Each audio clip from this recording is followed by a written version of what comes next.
দিয়েছে। প্রতি বছর মুম্বাইয়ের নতুন নতুন এলাকা থেকে বন্যার খবর আসছে। এই দুর্যোগ নিঃসন্দেহে মানুষের তৈরি। জলবায়ুর পরিবর্তনের কারণে যদিও বা ভারী বৃষ্টিপাত বা কম সময়ে বেশি বৃষ্টিপাত হয়ে থাকে, তার জন্যও কিন্তু আমরাই দায়ী। গাছপালা আমরা কেটে ফেলেছি, একের পর এক বাড়ি আমরা বানাচ্ছি। একটি রিপোর্ট বলছে দেশের মধ্যে মুম্বাইয়ে 2050-এর মধ্যে গড় বৃষ্টিপাতের বৃদ্ধি সর্বাধিক হতে দেখা যাবে। বৃহন মুম্বাই মিউনিসিপ্যাল কর্পোরেশন বা বিএমসি এক রোমহর্ষক পরিস্থিতির অনুমান করছেন, যেখানে সাউথ মুম্বাইয়ের 70% জলের নিচে চলে যেতে পারে।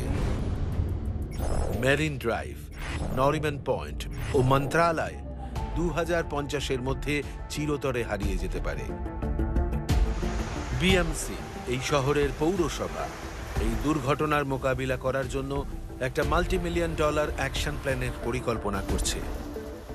মুম্বাই ক্লাইমেট অ্যাকশন প্ল্যান হলো একটা রোড ম্যাপ, যেটা এই শহরকে আগামী 3 যুগের পরিকল্পনা করে রাখতে সাহায্য করবে, যে কিভাবে 2050-এর মধ্যে কার্বন কমিয়ে মুম্বাইকে স্থিতিশীল করা সম্ভব।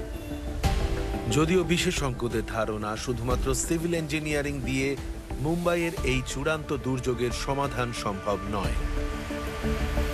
স্থিতিশীল সমাধান পেতে হলে প্রাকৃতিক কোনো উপায় খুঁজে বার করতে হবে, প্রকৃতিকে দমনের চেষ্টা করার পরিবর্তে। মানুষের তৈরি ইনফ্রাস্ট্রাকচার সাপ্লিমেন্টারি হওয়া উচিত, আর সেই কারণেই এমন শহর গড়ে তুলতে হবে যেখানে প্রাকৃতিক বাস্তুতন্ত্রই এই কাজ করে দেবে। ম্যানগ্রোভ সেই কাজ করে। সমুদ্র থেকে বেশি জল চলে আসার ক্ষেত্রে ওরা স্পঞ্জের মতো বাড়তি জল ধরে রেখে ক্ষতি আটকায়, আর আমরা সেই ম্যানগ্রোভকে নষ্ট করে এসেছি, তাই না? মানুষের তৈরি সবকিছুই শেষ কথা হতে পারে না। মেরিন ড্রাইভ খুবই সফল, এটা খুবই সুন্দর, কিন্তু এটা মানুষের তৈরি করা। আর ইতিমধ্যেই দেখেছেন জলবায়ুর পরিবর্তন ও বৃষ্টির কারণে মেরিন ড্রাইভের দেয়ালের উপরে ঢেউ কত উঁচু অব্দি উঠে আসে, বা গেটওয়ে অফ ইন্ডিয়ার দেয়ালের উপরেও। শহুরে বন্যা শুধুমাত্র মুম্বাইতেই ঘটে না। সাম্প্রতিককালে দিল্লি এবং চেন্নাইতেও বর্ষাকালে বন্যা হতে দেখা গেছে। এই বছর অবিরাম বৃষ্টির ফলে জার্মানি আর চায়নার শহরগুলোও একেবারে অচল হয়ে পড়েছিল। নিউ ইয়র্কের অবস্থাও ভয়ঙ্কর হয়ে গিয়েছিল। আবহাওয়ার পরিবর্তন প্রতিটা শহরকেই বিপদের মুখে ঠেলে দিচ্ছে। আরবানাইজেশনের জন্য যে মডেলটা আমরা অ্যাডপ্ট করেছি, মানে এই কংক্রিটের জঙ্গল তৈরি করা, আবহাওয়া পরিবর্তনের সামনে সেটা মুখ থুবড়ে পড়বেই। ফলে শহরগুলোকে আবার নতুন করে গড়ে তুলতে হবে।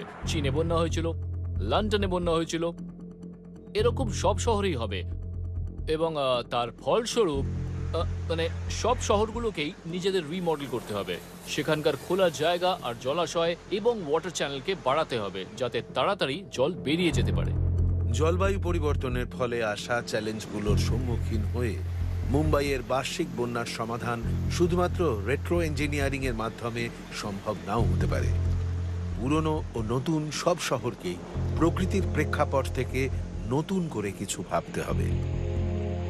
প্রকৃতির সঙ্গে আমাদের একটা বোঝাপড়া না হলে আর এর প্রয়োজনীয়তা অনুভব না করতে পারলে আমরা কোনোদিনই সঠিক সমাধান বার করতে পারবো না। মানে এটা নয় যে সেই বুদ্ধিমত্তার অভাব আছে, কিন্তু আমাদের সংস্কৃতিকে সরিয়ে রেখে, চাহিদাগুলোকে সরিয়ে রেখে হয়তোবা এই দুর্যোগগুলোর কথা ভাবলে তবেই আমরা উপযুক্ত পদক্ষেপটা নিতে পারবো। বুদ্ধিমান প্রাণী হিসেবে স্বাভাবিকভাবেই এটা আমাদের পারা উচিত ছিল, কিন্তু স্পষ্টতই আমরা করিনি। এটা আমাদের অক্ষমতা।